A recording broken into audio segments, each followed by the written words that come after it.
welcome everyone to episode 2 of Divorcing from Things That No Longer Serve Our Happiness. I have an amazing guest today, Brian Walsh. I'm just going to wait for people to come on, people to settle, then I'll introduce. Essentially, Brian is one of the most remarkable people I've ever met. Right.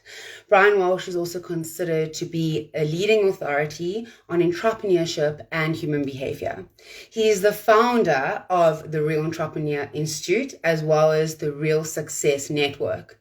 He is also committed and has a vision to create a community of over 5 million entrepreneurs throughout the world. So not only is he that, he is one of my dear friends. He is a massive inspiration to me. And he is someone that has helped me divorce from my self-limiting beliefs.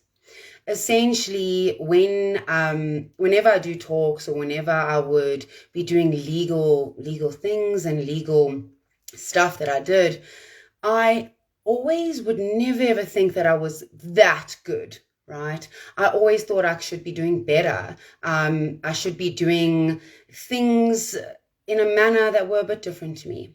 But Brian helped me divorce from my self-limiting beliefs by just being in my life. So I'm going to invite him. So he will come on just now. I'm going to wait for him to come on. I'm super, super excited. I did have a conversation with him a few moments ago. I was like, Brian, you better be live at 6. Let me just see where he is. I also made a joke with him that, there we go.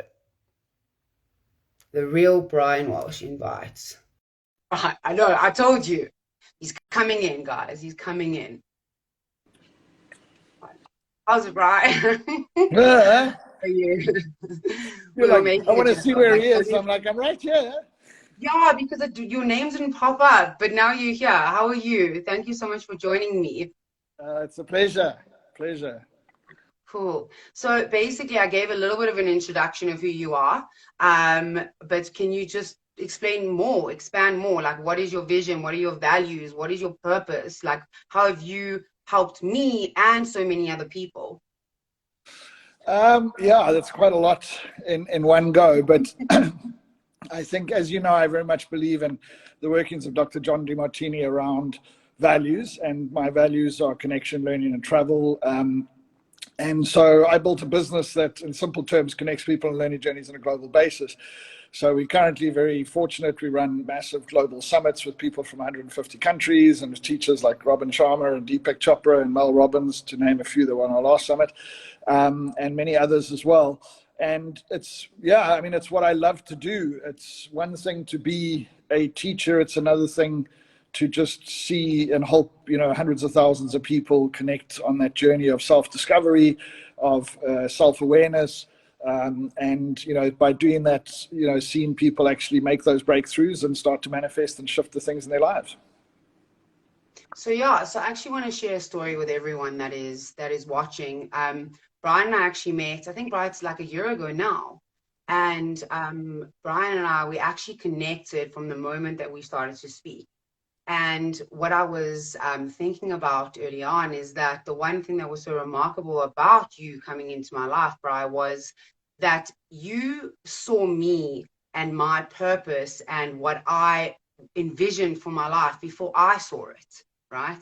As much as obviously I would be like, I want to do this and I want to do this, we sometimes put on, I wouldn't say a mask, but we kind of put ourselves into the world where we like show that no, we don't have issues, and no, we can get through anything, and yes, we can take pain and turn it into power.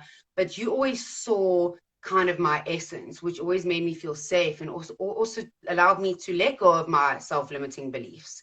So in that, I wanted to ask you, like, obviously we're all human, that's what connects us in life. For you to get to where you've gotten, you've obviously had self-limiting beliefs. Like, how did you let go of those? Like, what happened? Hello. You've obviously had we all have self-limiting beliefs. And I think that's I think what people need to understand, and I was thinking about this before I came on, something that took me a while to really realize, and you only really realize it when you start to manifest it in your life, or when you start to see the outcomes, or your life starts to illustrate it. And that is that we are manifesting beings. Okay, I love Gabby Bernstein, for instance, who's very big on a lot of the stuff from from A Course of Miracles, which is an ancient kind of, writing that has been well translated into modern day understanding. And she actually says your life's supposed to be full of miracles all the time. And if it's not, there's something wrong. And that's actually the truth. But the problem is it's not how our life illustrates it to us now, because we tend to have challenges and problems and what have you. So to me, there is an underlying factor that has to be in play. You have to become your authentic self. You have to get to a realization that the best version of you is you, and not trying to be like anyone else. And that's why I love John DeMartini's work, because I think, he really helps people find that essence of who you are and how to be true to yourself. And once you've got that grounding of who you are with certainty, you then need to have vision. So vision generally comes from that, but it's then to say, I want to do something with my life. And you start to set what's called an intention. And an intention, Wayne Dyer wrote a book called The Power of Intention. And what we don't realize, intention is much more powerful than a goal, or much more powerful than just having a vision. Intention is an absolute commitment to yourself and the universe that you are going to move in a certain direction. So once you create an alignment with who you are, once you get clear about intention, and some of you listening already have that, and others, might need to work on that, you then have to remove the blocks, remove the things. And this is what Jen is referring to as the, self-limiting beliefs. Because listen, we're all broken. Jen, you and I have had this conversation many times before. Let's not try and pretend we're perfect beings. I've had the privilege of working and getting to know some of the most successful people in the world. We all have issues. We all have bad days. We all, have ups and downs. But the difference is that when I started to remove my self-limiting beliefs, which are not like, what is just the core belief? It's not just good enough to identify it. Sometimes you know what it is. You have to go and dig. You have to find the source of it. You have to work. And there's 100 different paths to do that. In this day and age, the challenge is, who do you work with? Not like, where do you go? Because there's masses of people that can help you. And, we love it on the summits because we introduce you to many of them, whether it's Robin Banks using Mind Power, whether it's, Peter Sage using cell inertia and shifting an internal context, or whether it's Robin Sharma with his incredible processes, or Mel Robbins, we just had Mel on, and the story was just phenomenal, of how recently she went through this trauma of not believing in herself, even though she's Mel Robbins and she's achieved so much. That's what I'm saying. Like, it's not, no one is better and this perfect being.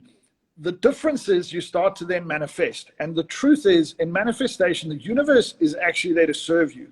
In other words, even when you don't know what you need to do, but your intention is true, and your vision is true, and you're authentic to who you are, and you work on removing the blocks, as those blocks get removed, miracles start to happen. Now, miracles are people, opportunities, circumstances that come into your life to serve you.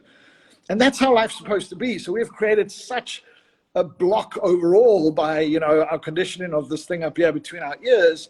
And we don't seem to realize that there is 100% relation to what's going on up here and what's actually manifesting externally. And even when we understand it intellectually, because we taught it through various different understandings and sciences and what have you, it makes a lot of sense. And a lot of people, they do. If you ask people, they go like, yeah, no, I understand that. We don't do what is necessary to change. And I always like to say, I don't actually care what you know. I mean, I was for many years like an intellectual. I could sit at parties and tell people all types of crap. I could stand on stage and teach people how to be successful. But my life didn't illustrate that I knew it, because as far as I'm concerned, you don't know it until your life illustrates it.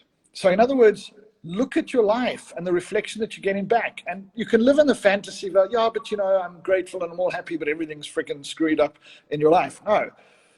I'm so blessed today. I was just talking to you before this, Jen, and I'm so blessed, and I still have my challenges, but they're just such different challenges than they were like 5 years ago. But the truth is, I look at, whether it's my personal relationship and how it's unbelievable, but it's, I manifested. We both always say, myself and I know my significant other, that we manifested each other. I look at my friends. I have such a diversity of amazing friends. I feel like I don't give them enough time and energy, but they're there and they're honorable to me and they appreciate me. I have this most incredible team of people who believe in my vision and you know, literally run a million miles ahead with it.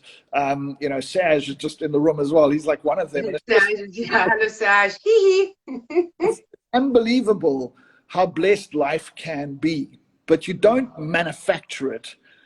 You know, like a friend of mine, James McNeil, who's often on our summits as well, says it's not about what you gain, it's about what you let go of. And so those self-limiting beliefs, guys, you might know what they are. All right, often we do. They're not even that complicated. You know, fear of failure, fear of abandonment, fear of loss. Like, you know, you have to work on the core of that. And that's, to me, the key thing. And you don't stop, as you and I know, Jen. It's a lifelong commitment because, you know, you can't remove those beliefs. They're there all the time. So, you know, you can overcome them for a while, and then you have a major negative incident in your life and you fall back into those patterns. So you have to continuously work, but it's not as simple as the belief. It's where the belief comes from. It's the, you know, and that takes work, whether it's with traditional therapy, not the hugest fan of that, but I still, you know, I've got incredible therapist friends, alternative therapies, it doesn't matter. And you know what, guys, I used to think all of this stuff was wishy-washy bull. Me as well. Yes. I was like, whatever, I'm not going to go into this kind of space. And then I realized, you know, listen, just focus on what your life's illustrating, which is crap, and that you're not producing anything, right? And then you say, what do you got to lose? And you open yourself up to listening, firstly, to people that have incredible understanding, to doing techniques and processes. And there's no one for everyone. And there's no one that fixes it all. You know, the truth is that it's a journey, and you'll find many servants to you and many people that are on your team helping you become the better version of yourself. But that's what the better version is. Not the more intelligent person, not the person who's got all the experience in the world, not all the 100 reasons you have why you haven't succeeded. You haven't achieved the things you want to achieve in your life because you simply haven't become the person you need to become. And that is not the person you need to evolve to. It's the things that you need to let go of, you know, in yourself in order to manifest. So just remember, you always manifest, and you just manifest in negative a lot of the time, or you manifest in the universe telling you, hey, something's wrong.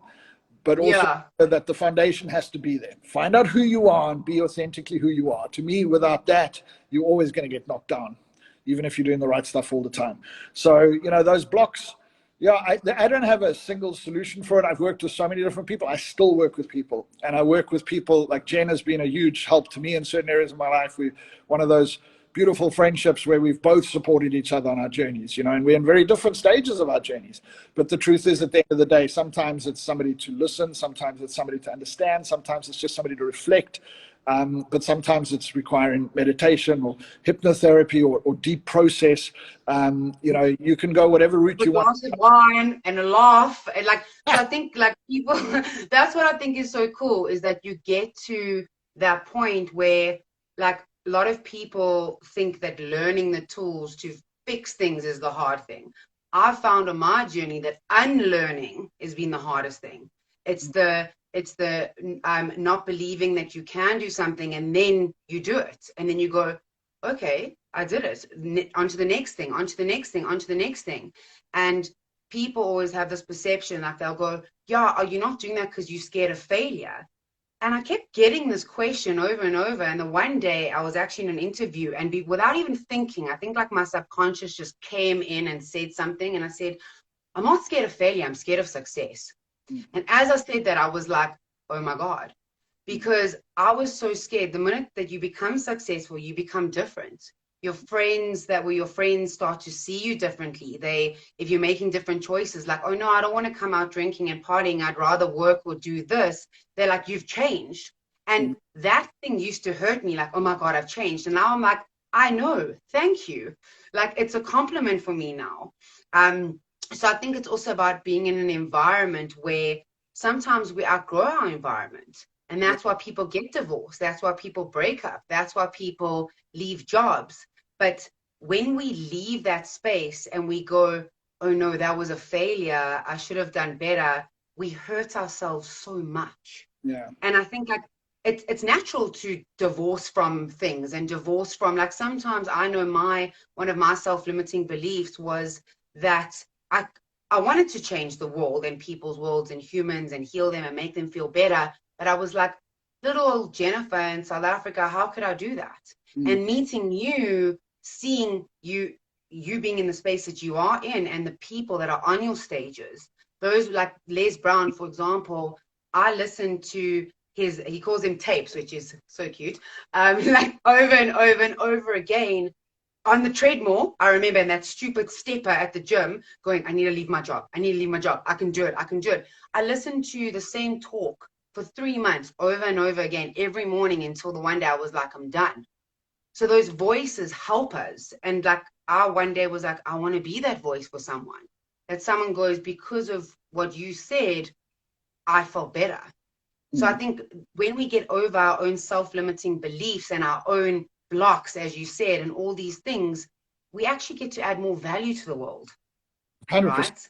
100%. I like Dr. DiMartini or John's got this beautiful saying where he says, give yourself permission to go and make a difference in the world.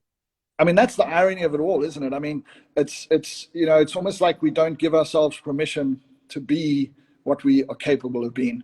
We hold ourselves back. And it's so interesting because I've, in my own sort of studies around it, like, it's not like there's 1,000 different limiting beliefs. It's like all of us have the same group, but, we have different focal points and we have different stories, but they all lead to the same place. And that fear of success, which, I mean, it's a classic one. And it's like, a lot of people don't realize that. And there's that beautiful poem that I know Nelson Mandela often, used in one of his speeches, I think from Miriam, what is her name? Miriam or something, I can't remember now, Miriam. But it was like, that fear of having the light shine on us and actually expressing who we really are.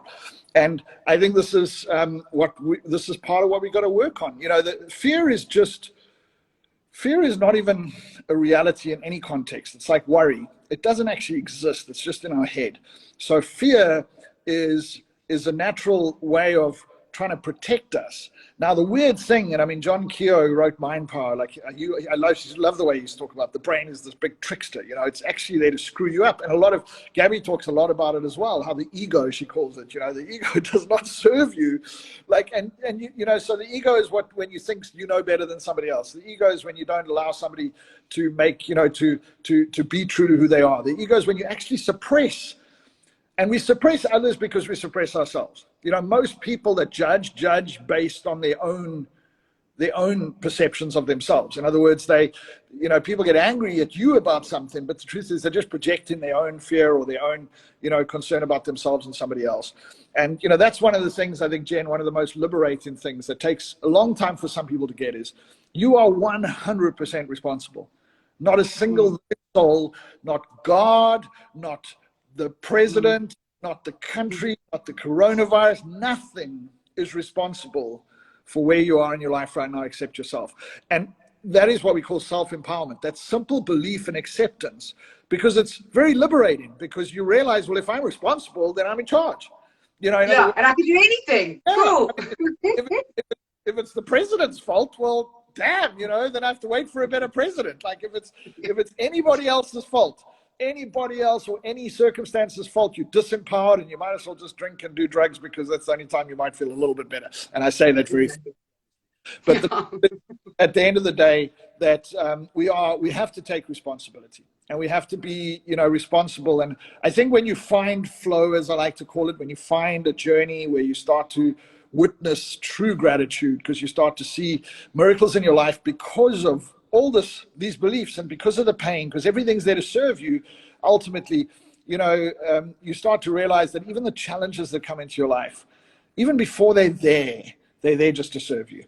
And when a challenge comes, you might react instantly, when it happens, and then you turn around and say, okay, cool, I'm just going to address this head on because I'm responsible. I manifested this. I brought this into my life, and I'm going to figure out a way around it. As John always says, it's learning that things are not in the way, they're on the way. And so at the end of the day, the things that come along. And if I look at the challenges I've been through in the last 2 years, if you reflect on your challenges, everything served you and made you a better person now. So it's okay. And when you don't blame, and you talk about divorce and you talk about relationships, which is something we struggle with so much, the blame game. Like if two people are blaming each other for stuff, that's it. It's a lose-lose. It's never going to change, right? Until you start to realize, hey, I had a terrible marriage. I had a very easy divorce, thank goodness, but that's normally not the case with most people. I love that story that you, like, I don't love it, but you know what I mean? Like when you were like, yeah, I had my divorce was better than my marriage. But as you said it, I was like, well, give me more context. I want to know what that means. Explain more. But I think, you know, like I remember walking down the aisle, so to speak, because we didn't technically have an aisle with my, you know, soon to be wife at the time, and thinking to myself, I shouldn't be marrying this person. And, you know, that in itself, just that realization was like, hey, Brian, you're going to go through with this, but you cannot sit and blame Karen. And Karen actually works for me now. She's amazing. We're like incredible friends. She lives in Seattle and she runs our entire customer service division in our business, you know. But I mean, like, you cannot go into this, and when all the shit, you know, gets the fan, you can't sit and go, it's the other person's fault.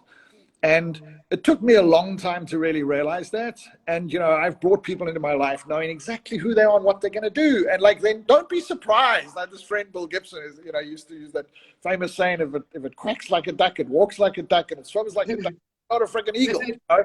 Like, Yeah. like if you brought that person in and you expect them to be like that, why are you surprised when they're like that? You know? So Yeah. the truth is, but it doesn't mean that it was wrong to bring them in. The question is, how do you grow? A lot of those self-limiting beliefs come out of very emotional areas. So relationships, you know, are a beautiful place to reflect on why. Why do you feel this way, or why are you manifesting this in terms of negativity in a relationship?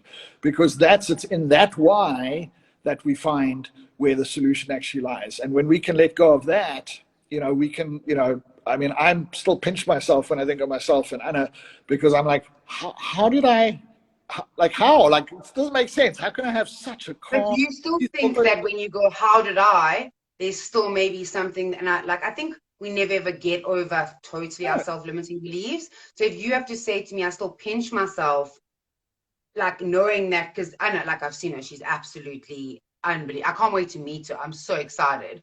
But it's like one of those situations. But then I look at you and I go, but Bri, like you're the same. You're also amazing. You're also unbelievable. But I think sometimes, like I was even saying to a client the other day, I sometimes wish that I could show you the way that I see you, but you see yourself in the mirror. So yeah. sometimes people are actually kinder to us than we are to ourselves, right? Like people see us for who the essence and the beauty and the light that we are. And then it's like that whole thing, like, oh, you look beautiful today. Oh no, I could have done this, I could have done this. Now I go, thank you. Full stop. Because we Yeah. always want to put ourselves down, which I don't think is good. I think that, and it's something that made me work on it, you know, and my coach actually said to me, so what does Anna see in you? And, you know I've done incredible things and people see me in particular ways, and it becomes part of the journey. But remember that every journey starts with a single word, which is called awareness, self-awareness. So the journey starts when you realize, like something as simple like that, like I must be a pretty good guy because people come into my life that are good. Now, I might not keep them around because I'm really good at self-sabotaging and pushing them away. But what are At they? least you're aware. Yeah, but that's the thing. And it's only through, acknowledgement and awareness that you can fix a problem or a challenge anyway.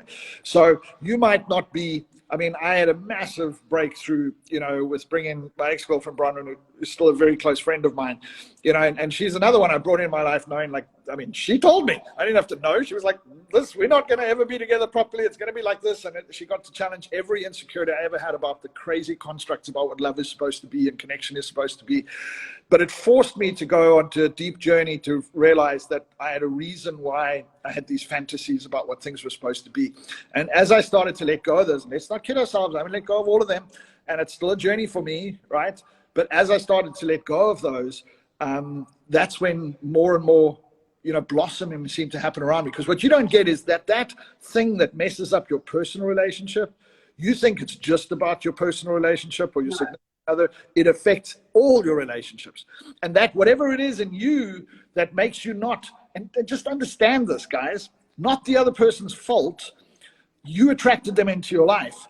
And they might have been there to teach you, therefore you weren't supposed to be together with them forever, whatever the case might be, get over yourself. But the truth is, whatever you did there is impacting everyone else. And I remember sitting with my coach as I was going through this 2 years ago, my business coach, and she just looked at me and she said, what do you think of your team? And I instantly said, I don't need them. Now I have the most incredible team. It's like my family. They are literally my family. I remember catching myself saying that and realizing, wow, like whatever issues I'm having, yeah, from a personal perspective, that fear, that bubble I'm putting around myself, those walls I'm putting up and everything, are the same things I'm doing to people that believe in my vision and want to help me take my business to another level. Same things I'm doing to my friends who care about me that I'm not actually, reciprocating properly. And, you don't, it's not about what you do to other people. Like, become the person. When you become the true you and you start to break down those barriers, people come to you. Like, honestly, like, you just don't get this. People always say, don't worry, the right person will come along. Well, it's actually true. It sounds terrible. But I see people running out there looking for the right person. In fact, the right person might have already come along and you just completely shut them off. Yeah. Like all these right people and you're like, no. I'd rather then we go and find out the one that's going to be the hardest time. And so I think that you've got to understand that energy is a flow, life is a flow, the universe, and however you choose to interpret it through religious contract, it doesn't matter, because they all actually point to the same thing. You are this incredible being that can live an incredible life, that can serve, that can be amazing for you and serve many people. And you have that opportunity. And as going back to John Keogh in like really simple terms, it's like your failure helps no one, your success helps lots of people. Stop being selfish, in John's words, and succeed. That's amazing. Selfish. Deal with that shit. Put our walls up and think it's okay.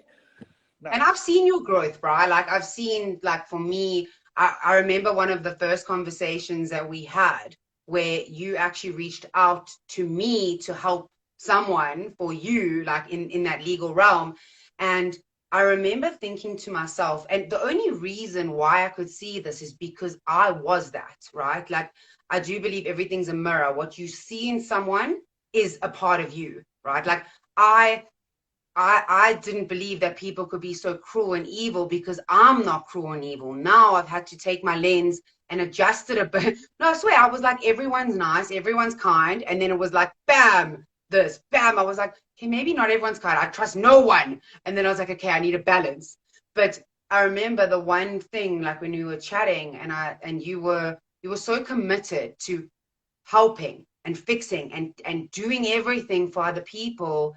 And I remember sending you a message going, you need to take care of yourself, right? Like you, I know you want to be there for this person, but you actually have to, this is affecting you so much.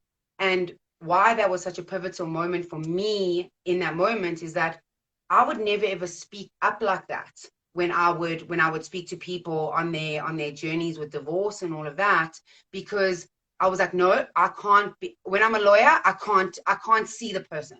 I can't understand what that person is feeling. So the biggest pivotal moment, what that voice note that I sent you on that day, saying to you, you have to take care of yourself. You can't fix, you are an amazing human being and you have to see that within yourself. You don't understand the massive growth for me to send that was. Do you know what I mean? Me going, holy shit. I'm speaking to Brian Walsh because I'd seen you on stages and I was like, this man's amazing, going, you need to take care of yourself. And as I sent that, I was like, this could go two ways. It could be amazing, or it could be like, Jennifer, what are you talking about? But I'm willing to take the risk. I'm willing to take the risk. No, it was such a pure connection. I mean, that's why we're friends and will be probably for the rest of our life. Because, you say like, how, I recognized in you so much that you didn't recognize. And it was because of that moment, your ability instinctively, because there were no boundaries up. I think my walls went up and your walls went up. When I contacted you and I was talking about helping another person, but the truth is I was desperately crying out for help myself. And you were the only person in the world that, and it wasn't even voice notes. You were literally typing messages to me. I mean, we talked for hours. I don't know how we got so much information through these short messages, but like you got what I was going through instantly, and you turned it into that, and you loved and appreciated the impact I was trying to make on somebody else's life, who you happen to know relatively well now. But the truth is, you got what I was going through, and you saw the anguish and the pain that I was going through because I wanted to help somebody that was almost impossible to help from their own doing, And I think the key thing is that's what got me. And the minute you made that connection with me, which I'll never forget for the rest of my life because it was so, so profound at the time, that's why I knew you were always this incredible person. And as your story came out, and as you wanted to go out there and, you know, really help people through these traumatic experiences that shouldn't be traumatic at whatever level they are, and really, you know, help people at a deeper level than just doing litigation or just doing the legal side of things, you know, I knew straight away. I said, well, you're going to do that. I mean, like, the fact that you could see in me so quickly and empathize and make me feel heard, you know, which was so critical in that moment, was profound.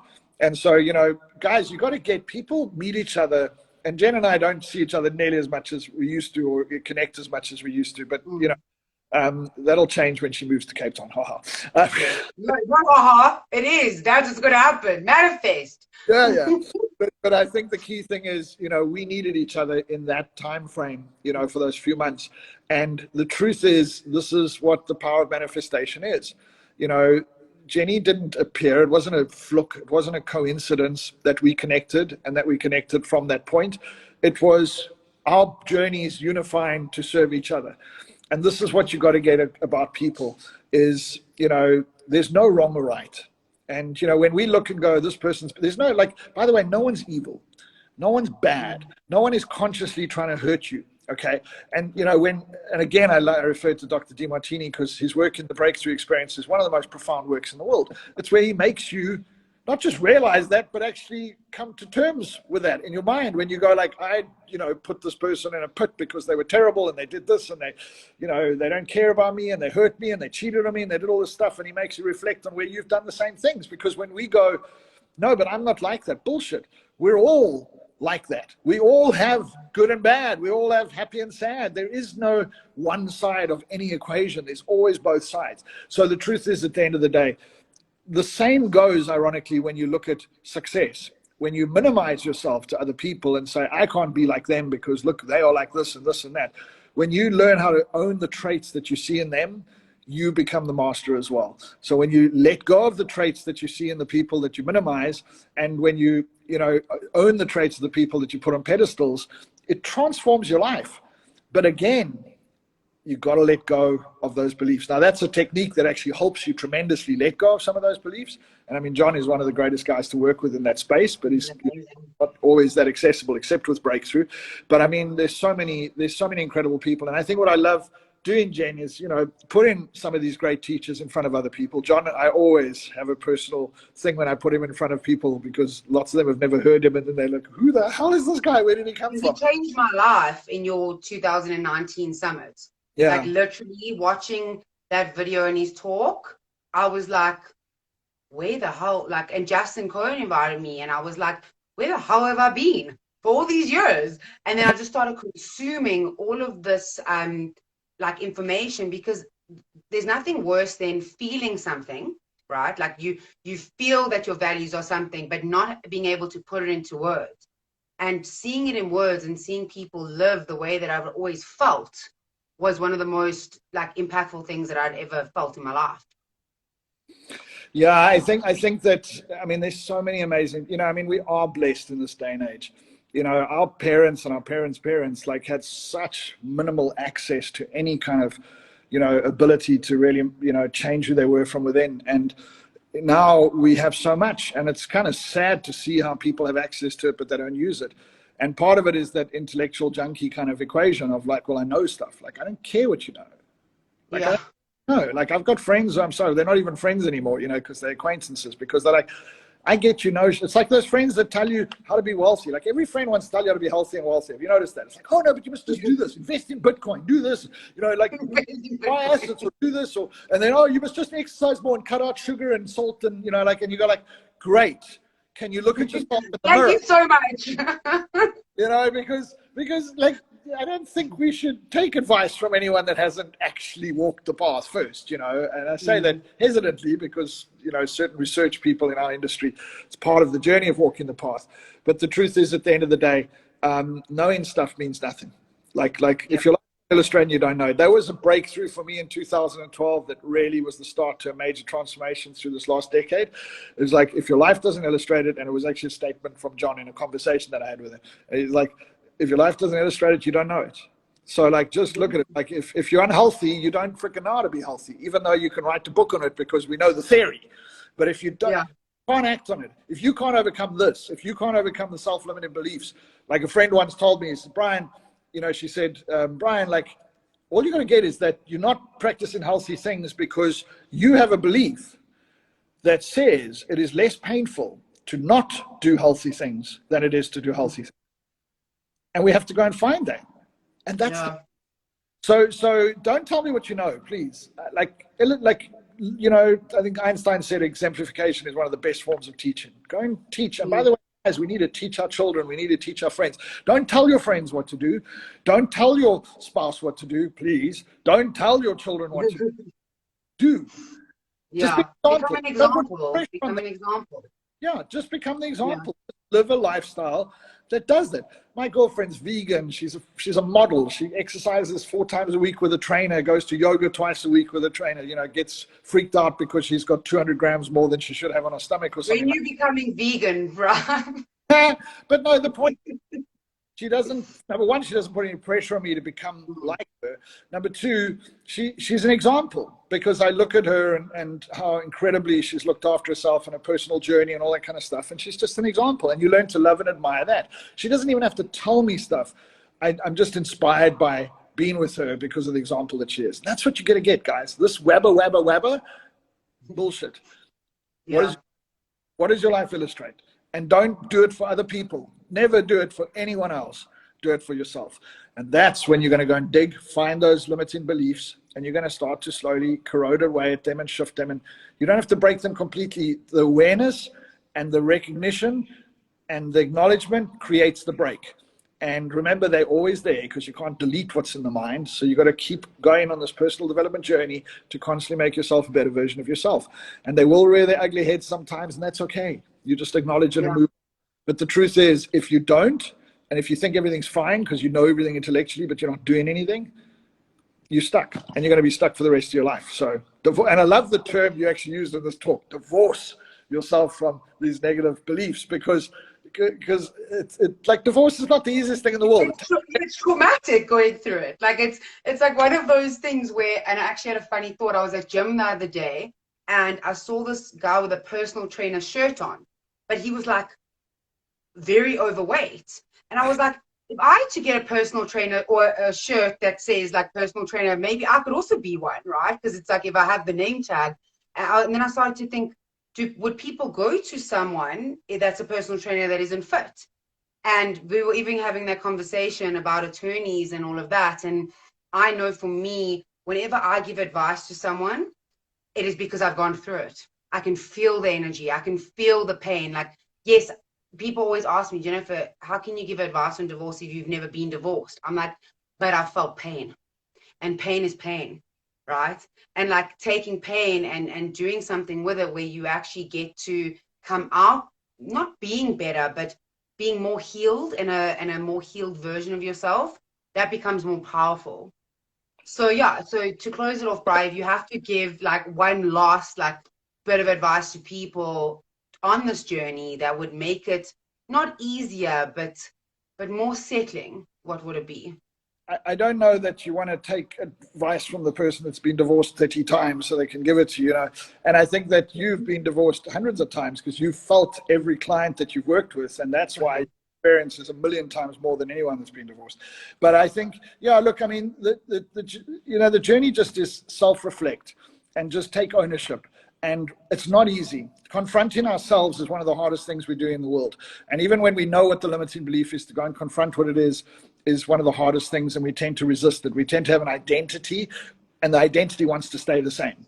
And so we resist changing that identity. And when you remove limiting beliefs, you change in your identity, which changes your entire being and your entire aura and your entire energy and your entire attraction as to what you bring into your life. So, the divorce word is great because even in a simple divorce like mine, we still needed lawyers, we still need to draw up contracts, there's legal requirements, it's still a process.